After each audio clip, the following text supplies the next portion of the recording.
Mic check 1 2 1 2. I told you we had a very special episode in the building, man. We have none other than a legend, man. I'm talking about Southside with an F. You talking about legend, man. #1 morning radio show in the, man, not just Atlanta, man, but I'm seeing billboards all over the world, man. It's an honor to have this brother right here next to me, man. Thanks for coming in to Georgio's, Yung Joc. Hey, what's happening? Welcome to this side of town, man. Welcome to the city, man. That man said, welcome to this side of town. Welcome to the city. All right. Welcome to the city, man. Welcome to Georgio's in Buckhead, man. Growing up, fashion-wise, where did you shop or, get your swag from, your fresh from? It's so funny because the first Georgio's that I ever knew of was Greenbrier. So I definitely spent a lot of hours in that place over the years, a lot of money. A lot of money. Oh, we got to get some of that back then, right? Well, God has been good. So, God has been good. Yeah, it's worked for me. So I want to talk about the introduction. I always was a morning radio person. Shout out to Ryan Cameron. Yep. 18 morning show, yep. Akini, the Black Mac would always talk about these Wednesday nights on Auburn Ave at Royal Peacock. Mm-hmm. And there was this one artist. I'm talking about every week he would bring up your name. So it wasn't no Google. I had to go print out the MapQuest, back then and Auburn, I know where that is. Then when I got there, it reminded me of home, Detroit. The club, it was only one entrance, up some stairs. Mm. I said, it's going to be a risk. But the way Akini talked about you and brought you up and showed how people show love for you, I was like, I got to see what this is about. And once I got there, man, people knew your music. Yeah. That was dope to see. And everybody always talk to me about NuFace knows it all, but I love coming somewhere and I see other people on it. And I'm a little bit late to the party. Right. So talk about that experience, but how late was I to your career at that point during the Royal Peacock days? I mean, believe it or not, though, that was right on time as far as from the professional side of it. Where I could say, hey, I'm a professional entertainer. I'm getting paid to do what I do now. Mm. He was right at it. It was interesting because I went to school with King. Okay. And so, I always admired bro, and it was always cool, and I always tried to support what he was doing, especially if it was something that could grant me a segue to my future, career. And it's so crazy because Akina was so by the book. I'm like, bro, I'm coming to your event every week. I'm bringing people. Bro, I work a different job. Mm-hmm. That, by the time I get off work, I can't get here on time, or it's just, to sign up. Yeah. Like, bro, I rock with you. We went to school together. I'm bringing 30, 40 people with me every week. That don't mean I'm going to win, but that means I'm bringing people to see me do what I do. Other artists wasn't doing it. Right. And he was like, yeah, man, Joc, I know we went to school together. We really, really for real friends. And you do support me like no other. He said, but I can't be unfair to these other artists who made it. They figured it out how to get here before you. Mm-hmm. And that said a lot to me. Mm.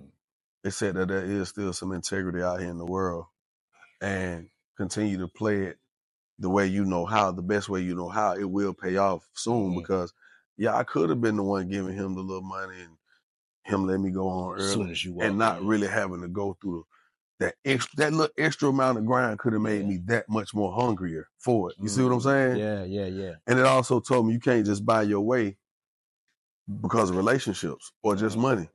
So I said, you know what? I'm going to let the real talent prove itself. And that's why I kept going hard. And that's why it panned out for me the way it did. And how long was that experience too? How many weeks do you think you was there? It was months, just, months in, because at the end of the day, I was doing all it's funny. I was doing all these different open mics and stuff like that. And it got to a point where I was winning them all. Mm. And that wasn't even with it's going down. Oh, wow. Okay.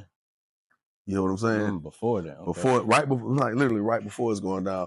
Because I had another song called 1,000 Ones and now another. And I was winning with them. You know what I'm saying? Then it got to the point where I started realizing, okay, some places it is about how many people you bring. Because they looking at how they gonna make money, how they gonna keep people coming back. Well, these people brought 50 people with them. We can't let them not win. We want them coming back next week. You figured that out. Let them come back as number one next, So I had to understand that. And I think that's what kind of helped me create that balance with doing what I was doing. And that it wasn't a short period of time because, You know, there's a lot of people who saw me as a kid trying to rap. You know what I'm saying? Yeah, and you bring up a classic song, and I brought this shirt right here. You had a song called "It's Going Down." Meet me in the trail, it's going down. Meet me in the mall, it's going down. And in the city, this is a shirt when Atlanta was Atlanta. Excuse me. Mm-hmm. I have a song. Oh yeah. Cause I ain't dead. I'm alive. We here. Yeah. We have a song. Get that right. You see that right? Had a song. We have. We have a classic. Hallelujah. It's classic. I'm talking about the moniker. It's going down. There we go. You know what I'm saying? And the song was out here in these cities, these streets. Mm-hmm. But this shirt right here is supposed to have all the clubs in Atlanta present. Mm-hmm. You think you probably went to more than 50% of these doing your hell yeah. I can look at the top and the bottom. I already know. Probably been to all of them, right? Yeah, 559, The Gate. Let me see. Paradise, Club Legend, SO, Sharp Boy, Atlanta Live, 20 grand. So Joc was $20 grand at the bar. Shadow, MJQ 112. Vegas Nights. Hey, that's when I first. Pool. Vegas Night. That's when I had just got on, right? Uh-huh. And I had a show that with Juvenile. Oh, shit. I was so happy to see Juvenile. Juvenile, like, yeah, all right. Oh, one of them moments. Anyway, yeah. But I still love them to this day. Yeah. I can't. We all had those moments. Everybody ain't gonna treat people the way you treat people. So you love who you love. Taboo. Yeah, I done been to probably 80% of these clubs. So with It's Going Down, you're mature now. Yeah. It's going down in the mall, in the hood, in the club. But the new Joc of today, mentally, where is it going down at for you? Man, it's going down in my place of comfort. It's going down in my place of respect. It's going down where I want peace. It's going down where I want to be with family. It's going down anywhere that I choose it to go down because, I mean, at the end of the day, I'm not living in that space where I'm trying to prove to people that I'm successful. I'm not trying to prove to people that I'm a viable artist. That's not what I'm here to prove. At this point now, I'm trying to prove to my family that they are and mean everything to me. Mm-hmm. So I'm gonna go out here and I'm gonna go get it and make it go down anywhere I'm at to make sure they good. You know what I'm saying? Yeah. Because believe it or not, bro, you'll look up one day, man, and you think you got so much time. But by the time you look back on the time lost, you not even lost, the time that has already transpired, you be like, damn, do I got this much time left? Man. Because we don't know. We don't know. And like I always say, man, for real, if we all knew when our expiration date was, we'll do things so much different. It'll be a different world. Speaking of that, RIP Rico Wade, Dungeon Family, man. Like time again. Great service. Most recently, you talk about legacy. You just did Mother's Day. Yep. We just most recently did Men's Appreciation. Where does that drive and motivation to do events like that as opposed to, everybody wants the celebrity and to come out, but you're doing things that are really meaningful in the community? Because certain things will never die. Love will never die. You know what I'm saying? True appreciation of significance of life will never die. One thing about it, funerals will never go nowhere. You see what I'm saying? Still out here. Baby showers will never go nowhere. You know what I'm saying? Release dates for somebody getting out of jail will never go nowhere. Free my boy. Birthdays ain't never going nowhere. You kind of get what I'm saying? Yeah. So I just started realizing like it's a more sure shot for some of the things that we highlight. You know what I'm saying? That I'm a part of and want to be a part of. Because I mean, I don't want to have to base everything I do on an artist that I got to pay $100,000 to show up for. Gotcha. I don't want to base everything on if we got the latest spot or not.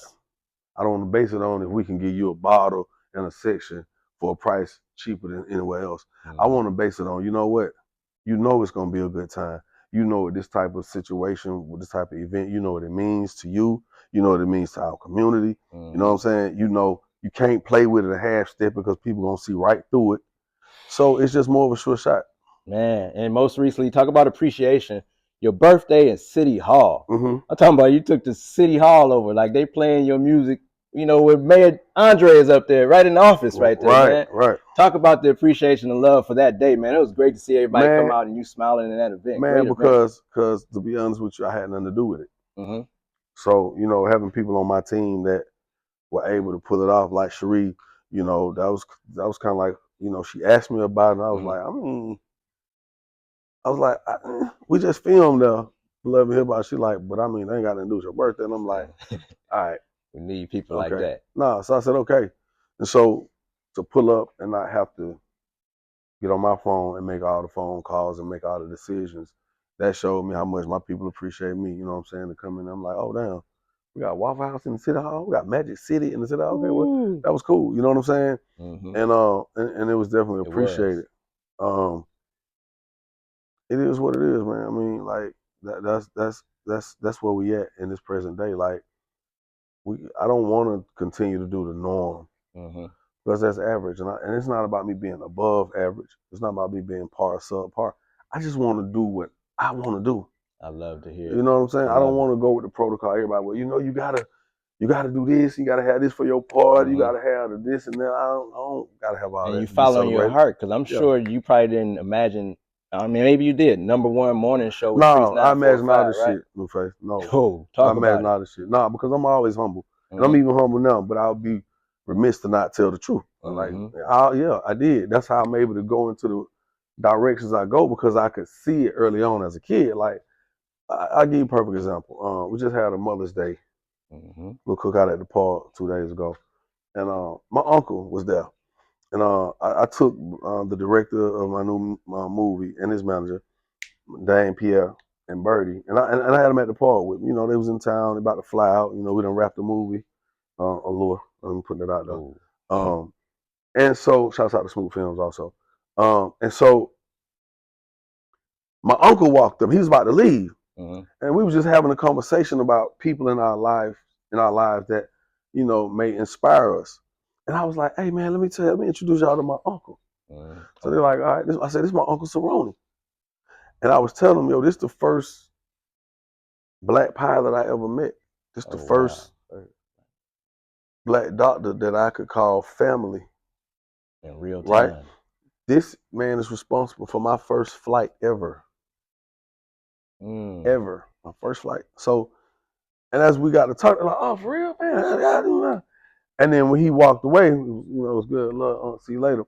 When he walked away, like, damn, man, that's cool. He said, man, how many times you done told that story? Like, as if I'm always telling the story. And it wasn't no shade. It was just like, I know you be proud to tell that story. And I was just like, honestly, this is the first time I ever told that story to anybody. This is the first time I really ever introduced my uncle to anybody. As that. Like, because when he comes to the events, he kind of out the way, hey, everybody. Like you said, he was about to leave. Yeah, he was leaving. Had they came, like, not with me, you would have missed him. So, early on, I had people to look up to. My father, I always talk about my father, and that's, you know what I'm saying? Because I always give him that respect. But honestly, man, I always sat back and be like, oh, I could do that. I should do that. I mean, if you take stuff like, when I used to sit back and I would watch Making the Band, I was like, I can do this shit. I'll beat these niggas. Beat all of them, right? Not even on the talent, just on the common sense, the creativity, and the productivity. I was like, a lot of these people allow these egos to impede their flow of progress. It just, the ego will stop it. Like, come on, man. And I just feel like I would watch that. I remember watching Love and Hip Hop, like, man, I kill this shit. I like everybody on here trying to act like they got it. I'm gonna go ahead and just be myself, and then I'm like, this nigga crazy. No, I'm serious. Why? You know, so I'm never. Cause get what? I ain't never been on no boastful shit. I ain't never been on no, well, I'm popping type shit. I always just be me. You know what I'm saying? So when you encounter me, you gonna always like, damn, he's the same way he was 20 years ago. Yeah. As far as my level of calmness, my demeanor being cool, respectful, approachable. For sure. And speaking of being there, I'm gonna bring out a couple things and see if you even remember most of these things. You know me, like it's New Joc City. Yeah, I remember that photo shoot. We're exactly where you was at. And right here it says the difference between me and other niggas is that I'm musically inclined. I'm more than just rap music. I know a whole lot of other shit. And that's really what you just said. Yeah. Right there, right? Yeah. So to your point, this brother been on it. Yeah, so that's almost 20 years ago. We got this one right here. We open up the source. He was really in these magazines.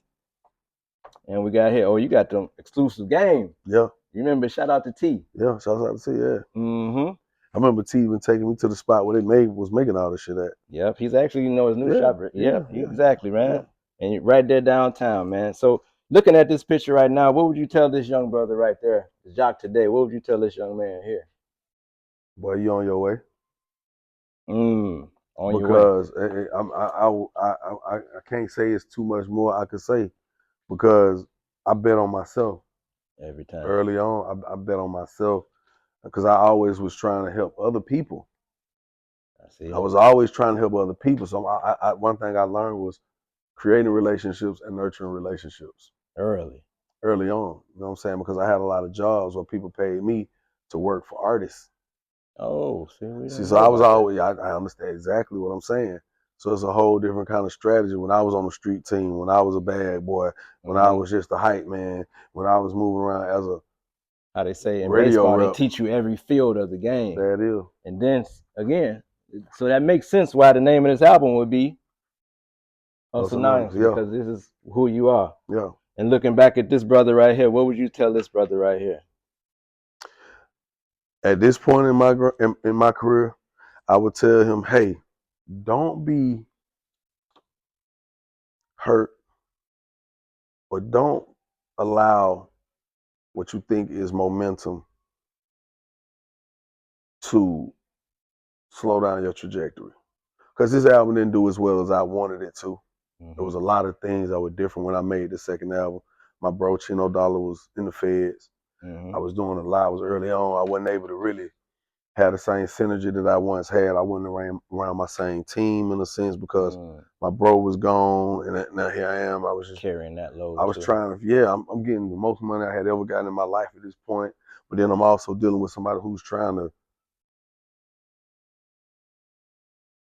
on one end, control me. You know what I'm saying? It's like, I ain't no kid with this shit. We grown. Yeah.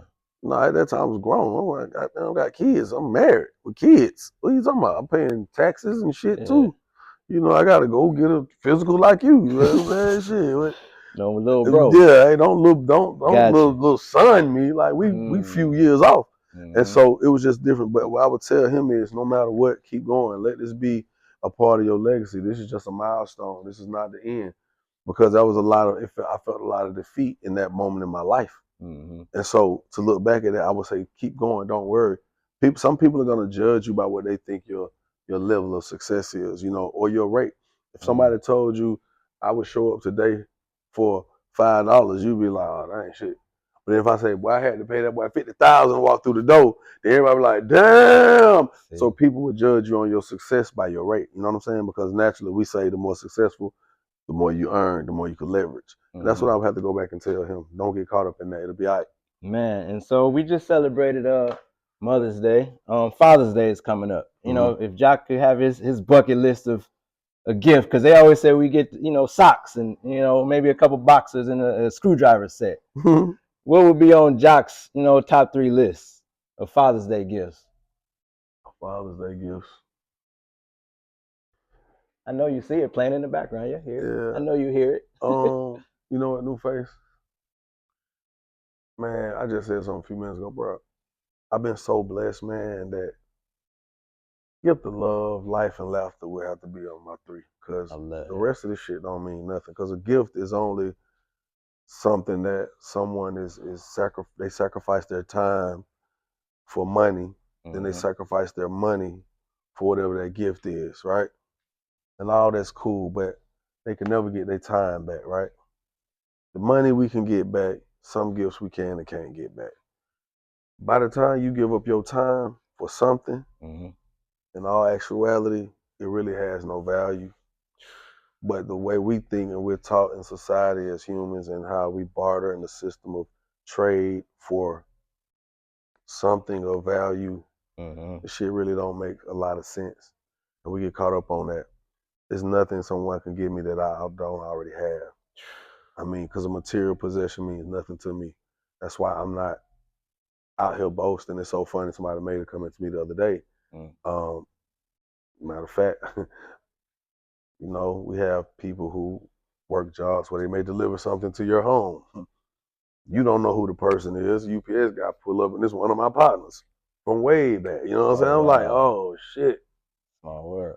Small world. And the thought, I'm like, damn, boy, hold up. These people know who they hired. Oh shit! But it's cool because we ain't never had no issue. But it still make you be like, oh shit! And he like, damn, why this show out? Oh, then that part too.